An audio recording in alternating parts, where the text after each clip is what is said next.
जय हिंद साथियों, आप सभी का स्वागत है हमारे यूट्यूब चैनल बेसिक ज्ञान 2.0 में। दोस्तों, आज के इस वीडियो में देखने वाले हैं झटपट जीके जीएस क्वेश्चन जो किसी भी प्रतियोगी परीक्षाओं के लिए काफ़ी महत्वपूर्ण रहेगा। आज के सारे ही क्वेश्चन साइंस से लिए गए हैं, तो आप लोग सारे ही क्वेश्चन को ध्यानपूर्वक देखें और अपना अपना उत्तर कमेंट बॉक्स में जवाब देने का जरूर प्रयास करें। चलिए आज का प्रश्न शुरू करते हैं। वीडियो पसंद आए तो लाइक और शेयर करें। आज का हमारा पहला प्रश्न है, निम्न में एक अदिश राशि का एक उदाहरण है। तो साथियों, अदिश और सदिश दो प्रकार की राशियां होती हैं। तो आप लोग को बताना है इसमें से अदिश राशि का इसमें से एकमात्र उदाहरण कौन आपको दिख रहा होगा। तो साथियों, इस प्रश्न का हमारा बिल्कुल सही जवाब सी हो जाएगा। ऊर्जा एक प्रकार की अदिश राशि है और ए बी और डी ऑप्शन में जो रखा गया है ये सारे ही सदिश राशियां हैं। देखिए, अदिश राशि उसे कहते हैं जिसमें से केवल दिशा हो, परिणाम ना हो, उसे हम लोग अदिश राशि कहते हैं। और जिसमें दिशा और परिणाम दोनों ज्ञात हो जाए उसे हम लोग सदिश राशि कहते हैं। अगला क्वेश्चन देखते हैं। 2 नंबर, 1 माइक्रोमीटर किसके बराबर होता है।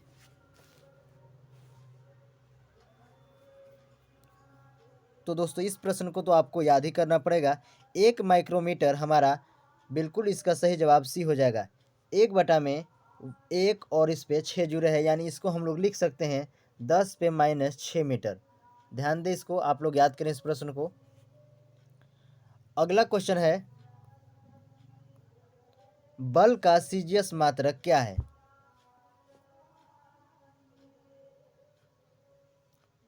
तो दोस्तों, बल का सीजीएस मात्रक हमारा डाइन, यानी इस प्रश्न का बिल्कुल हमारा सही जवाब भी हो जाएगा डाइन। आप लोग याद करेंगे। अगर आपसे एसआई मात्रक पूछा जाए तो हमारा न्यूटन होता है। नेक्स्ट क्वेश्चन, 3 नंबर प्रश्न है हमारा, विद्युत ऊर्जा को ध्वनि ऊर्जा में परिवर्तित किया जाता है। किस यंत्र के द्वारा विद्युत ऊर्जा को ध्वनि ऊर्जा में परिवर्तित किया जा सकता है। तो साथियों, इस प्रश्न का हमारा बिल्कुल सही जवाब सी हो जाएगा, लाउडस्पीकर। लाउडस्पीकर के द्वारा विद्युत ऊर्जा को ध्वनि ऊर्जा में बदला जा सकता है। तो देखिए, इस प्रश्न का हमारा बिल्कुल सही जवाब सी हो जाएगा। कोई भी भूलकर माइक्रोफोन ना मारे। देखिए, माइक्रोफोन का कार्य क्या होता है, वो ध्वनि ऊर्जा को पहले विद्युत ऊर्जा में बदलता है। ठीक है, ध्वनि ऊर्जा को पहले विद्युत ऊर्जा में बदलता है, उसके बाद हमारा लाउडस्पीकर जो होता है, जैसे मोबाइल में आपका जो लाउडस्पीकर अगर रहता है, वो ध्वन विद्युत ऊर्जा को फिर ध्वनि ऊर्जा में परिवर्तित कर देती है। अगला क्वेश्चन देखते हैं।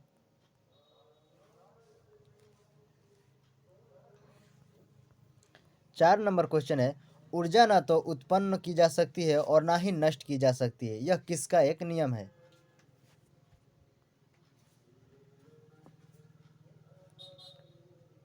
तो साथियों, ना तो ऊर्जा नष्ट की जा सकती है और ना ही उसे उत्पन्न की जा सकती है।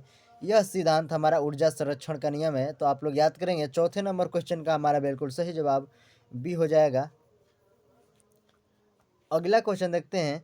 5 नंबर, कपड़ा सुखाने की मशीन किस सिद्धांत पर कार्य करता है।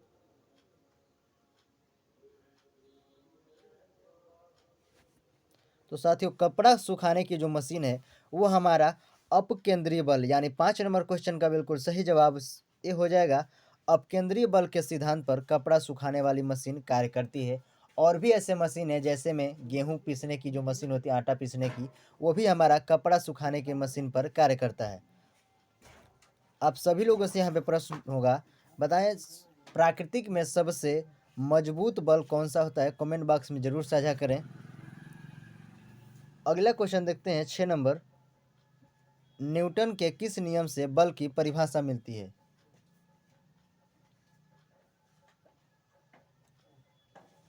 तो साथियों, न्यूटन के हमारे पहले नियम से ही बल की परिभाषा मिल जाती है।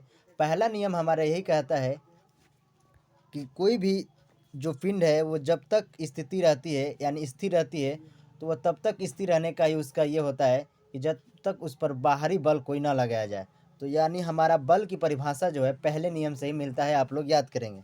यानी इस प्रश्न का हमारा बिल्कुल सही जवाब ये हो जाएगा। अगला क्वेश्चन देखते हैं। 7 नंबर, पृथ्वी की सतह से ऊपर या नीचे जाने पर जी के मान पर क्या प्रभाव पड़ता है।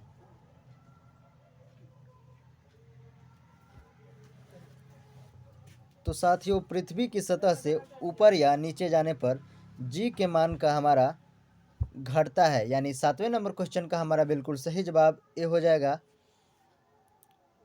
आप सभी लोग कमेंट बॉक्स में ज़रूर बताएं, जो हमारा स्मॉल जी है इसका मान क्या होता है, कमेंट बॉक्स में ज़रूर साझा करें। अगला क्वेश्चन देखिए 8 नंबर, किसी सतह के एकांक क्षेत्रफल पर लगने वाले बल को क्या कहते हैं। तो दोस्तों सारे इंपॉर्टेंट क्वेश्चन है, आप जरूर याद करें इन प्रश्नों को।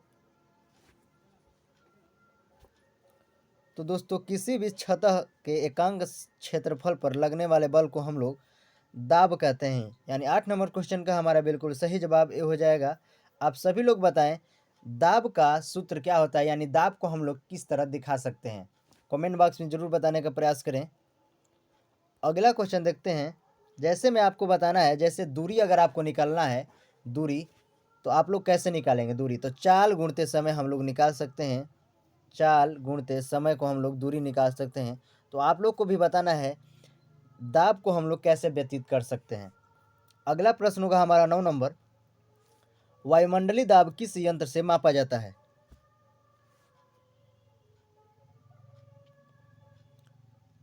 तो दोस्तों वायुमंडल में जो भी परिवर्तन होते हैं वो हमारा बैरोमीटर, यानी 9 नंबर क्वेश्चन का हमारा बिल्कुल सही जवाब सी हो जाएगा।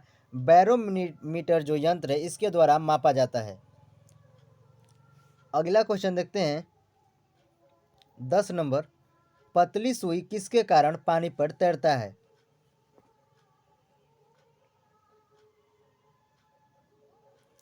तो दोस्तों पतली जो सुई है वो पानी पर पृष्ठ तनाव के कारण ही पतली सुई पानी पर तैराया जा सकता है, यानी 10 नंबर क्वेश्चन का बिल्कुल सही जवाब बी हो जाएगा। आप सभी लोग बताएं समुद्र में जो बड़ी जहाज होती है वो तैरने का क्या नियम है, बताएं किसके कारण जो उतनी बड़ी जहाज और उतना उसका वजन भी होता है पानी पर किसके कारण तैर सकती है, कमेंट बॉक्स में जरूर साझा करें। इस प्रश्न का हमारा बिल्कुल सही जवाब पृष्ठ तनाव आप लोग याद करेंगे। नेक्स्ट क्वेश्चन देखते हैं 11 नंबर, एक्स किरण का खोज किसने किया था। काफी महत्वपूर्ण प्रश्न होगा। तो साथियों एक्स किरण का खोज विलियम रॉन्टजन, यानी 11 नंबर क्वेश्चन का हमारा बिल्कुल सही जवाब भी हो जाएगा। विलियम रॉन्टजन ने एक्स किरण का खोज किया था। नेक्स्ट क्वेश्चन देखते हैं 12 नंबर, ध्वनि दिन की अपेक्षा रात में अधिक किसके कारण सुनाई पड़ती है।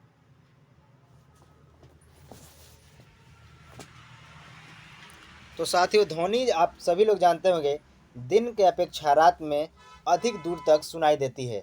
तो इस प्रश्न का हमारा बिल्कुल सही जवाब डी हो जाएगा। अपवर्तन के कारण ही ध्वनि दिन के अपेक्षा रात में अधिक दूर तक सुनाई देती है। कोई भी प्रतिध्वनि ना ट्रिक करें। प्रतिध्वनि वो होता है जैसे आप कोई आवाज़ दे रहे हैं किसी को तो आपका आवाज़ पुनः आपको सुनाई दे, वो पूछा जाता है अगर क्वेश्चन, तो उसका भी आप लोग याद करेंगे। 17 मीटर की ये दूरी होना चाहिए, 17.5 मीटर का अगर दूरी पे कोई व्यक्ति आवाज़ देता है तो उसे पुनः अपनी आवाज़ सुनाई देगी। तो यानी इस प्रश्न का हमारा बिल्कुल सही जवाब डी आप लोग याद करेंगे। ध्वनि दिन की अपेक्षा रात में अधिक सुनाई देती है अपवर्तन के कारण। अगला क्वेश्चन देखते हैं 13 नंबर, वायुमंडल किस प्रक्रिया द्वारा गर्म होता है। तो साथियों ऊष्मा के 3 संचरण का कारण है, आप लोगों को दिख रहा होगा विकिरण, चालन और संवहन। इसी में से वायुमंडल एक प्रकार का गर्म करने का एक कार्य करता है। तो दोस्तों इस प्रश्न का हमारा बिल्कुल सही जवाब सी हो जाएगा संवहन। संवहन के कारण ही हमारा वायुमंडल गर्म होता है। क्यों संवहन ही होता है, देखिए द्रव और गैस में संवहन द्वारा ही ऊष्मा का संचरण होता है। तो आप लोग याद करेंगे। और ठोस अगर पूछेगा ठोस में ऊष्मा का संचरण किसके द्वारा होता है, तो वो चालन द्वारा होता है। विकिरण तो एक ऐसा है ऊष्मा का संचरण जो किसी भी माध्यम से यह चलता है, यानी ताप यह निर्धारित हो सकता है, एक जगह से दूसरे जगह जा सकता है। तो आप लोग याद करेंगे इस प्रश्न का हमारा बिल्कुल सही जवाब सी होगा। अगला क्वेश्चन देखते हैं 14 नंबर, प्रकाश का वेग का गणना सबसे पहले किसने किया था।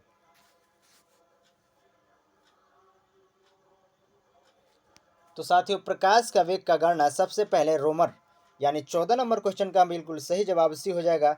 रोबर ने ही सबसे अधिक पहले गणना किया था कि प्रकाश इस चाल से भी चल सकती है।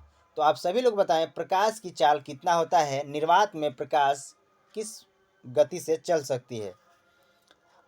नेक्स्ट क्वेश्चन होगा हमारा 15 नंबर, निम्न में निकट दृष्टि दोष के बारे में कौन सा विकल्प गलत है।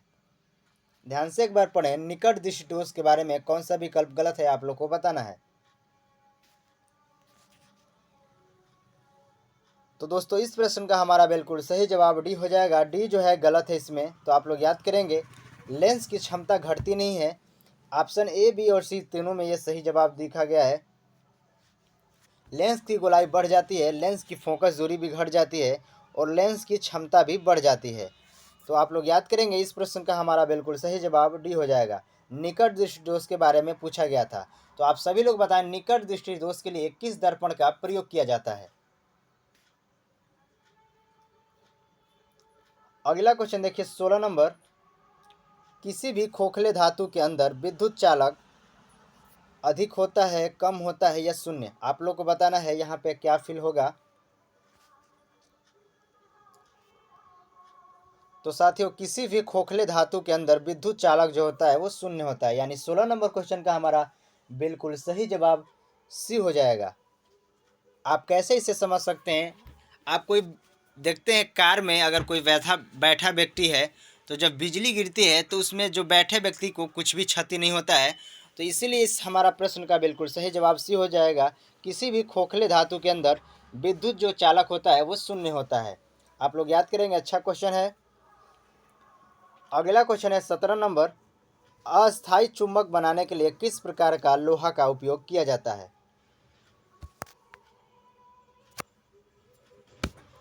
तो साथियों, अस्थायी चुंबक बनाने के लिए नर्म लोहा का प्रयोग होता है, यानी 17 नंबर क्वेश्चन का बिल्कुल सही जवाब भी हो जाएगा।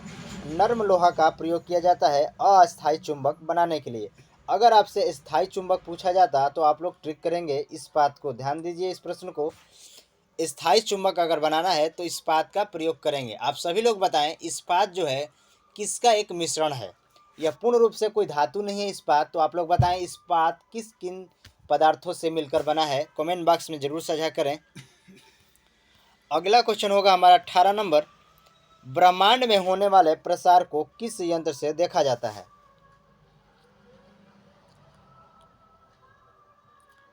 तो साथियों, ब्रह्मांड में होने वाले जो भी प्रसार हैं, जैसे में उल्का पिंड, आकाश पिंड, जो भी सौरमंडल में हैं, हमारे ब्रह्मांड में पाए जाते हैं, उसको हम लोग जेम्स वेब, आप लोग याद करेंगे, जेम्स वेब जो एक टेलीस्कोप है, यानी यह एक प्रकार का यंत्र है, इसके द्वारा ही ब्रह्मांड में होने वाले प्रसार को देखा जाता है। यानी इस प्रश्न का हमारा बिल्कुल सही जवाब ए हो जाएगा। इससे पहले इसका नाम, जो पुराना जो वर्जन था इसका, एडविन हब्बल, ठीक है, हब्बल आप लोग याद करेंगे। और अब इसके स्थान पर, हब्बल के स्थान पर अब नया नाम आ गया है जेम्स वेब। यह एक नया यंत्र है, आप लोग याद करेंगे इस प्रश्न को। अगला क्वेश्चन देखते हैं 19 नंबर। हीरा का चमकना किस सिद्धांत पर कार्य करता है।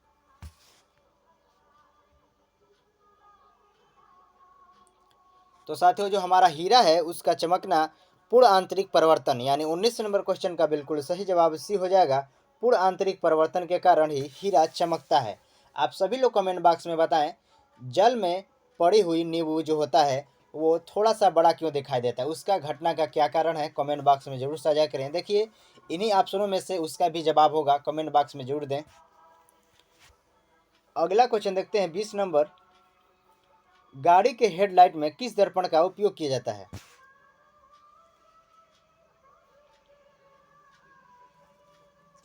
तो दोस्तों, गाड़ी के हेडलाइट में, यानी गाड़ी के जो आगे वाला पार्ट होता है देखने के लिए हेडलाइट में, वो अवतल दर्पण का प्रयोग किया जाता है, क्योंकि प्रकाश का, अवतल दर्पण का कार्य है प्रकाश को फैलाना। तो आप लोग याद करेंगे, इस प्रश्न का बिल्कुल हमारा सही जवाब ए हो जाएगा। अवतल दर्पण का प्रयोग किया जाता है गाड़ी के हेडलाइट में। अगर आपसे सर्च लाइट भी पूछा जाए, ढूंढने के लिए कुछ इस्तेमाल किया जाता है जो लाइट का, तो वो भी हमारा अवतल दर्पण ही, ठीक है, अवतल दर्पण का ही प्रयोग किया जाता है।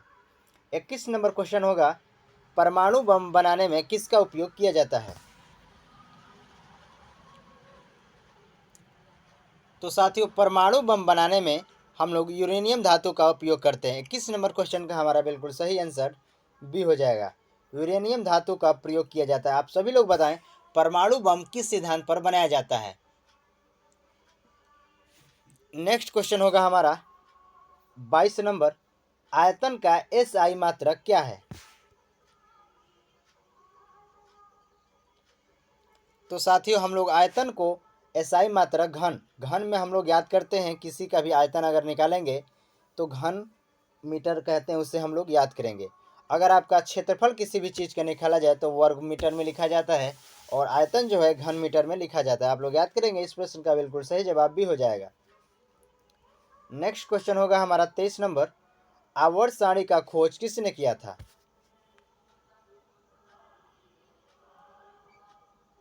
तो दोस्तों आवर्त सारणी का खोज रूसी वैज्ञानिक मेंडलीफ। 23 नंबर क्वेश्चन का हमारा बिल्कुल सही जवाब ये हो जाएगा, मेंडलीफ ने ही सबसे पहले आवर्त सारणी का खोज किया था।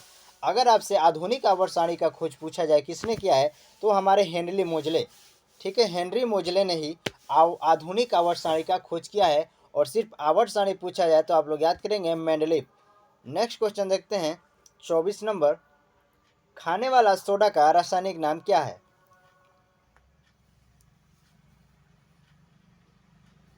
तो साथियों खाने वाला सोडा का रासायनिक नाम सोडियम क्लोराइड, सॉरी दोस्तों, खाने वाला सोडा का रासायनिक नाम बताना है। तो इस प्रश्न का हमारा बिल्कुल सही जवाब सी हो जाएगा, सोडियम बाइकार्बोनेट। यानी 24 नंबर क्वेश्चन का हमारा बिल्कुल सही जवाब डी हो जाएगा, सोडियम बाइकार्बोनेट को खाने वाला सोडा कहा जाता है। देखिए इसमें हम सोडियम क्लोराइड जिसको बता रहे थे वो हमारा नमक है, आप लोग याद करेंगे नमक। और वाशिंग सोडा जो है वो हमारा सोडियम कार्बोनेट है। धोने वाला सोडा अगर आपसे पूछा जाए, धोने वाला सोडा, तो हमारा सोडियम कार्बोनेट है। और इस प्रश्न में पूछा गया था खाने वाला सोडा, जो हमारा बिल्कुल सही जवाब डी हो जाएगा, सोडियम बाइकार्बोनेट। नेक्स्ट क्वेश्चन देखते हैं 25 नंबर, प्रकाश की चाल सबसे अधिक किस में होती है? तो दोस्तों अभी हमने आपको बताया था प्रकाश का वेग सबसे पहले रोमर ने मापा था। तो प्रकाश की चाल सबसे अधिक हमारा निर्वात, यानी 25 नंबर क्वेश्चन का बिल्कुल सही जवाब सी हो जाएगा। यहाँ पे हमने 25 प्रश्नों को पूरा किया है, और वीडियो के अंत में आपके लिए क्विज रखा जाता है। चलिए आज का क्विज देखते हैं। आज का हमारा क्विज है, ऑप्टिकल फाइबर किस सिद्धांत पर कार्य करता है? और हमारे दैनिक जीवन में ऑप्टिकल फाइबर का प्रयोग कहाँ पे होता है? कमेंट बॉक्स में जरूर एक विस्तृत जानकारी दें। आप लोग को बताना है ऑप्टिकल फाइबर किस सिद्धांत पर कार्य करता है। ऑप्शन ए से लगाए डी तक आपको लिखा होगा। और हमारे दैनिक जीवन में इसका कहाँ उपयोग होता है, जरूर बताएं। आज का वीडियो कैसा लगा कमेंट बॉक्स में जरूर साझा करें। धन्यवाद।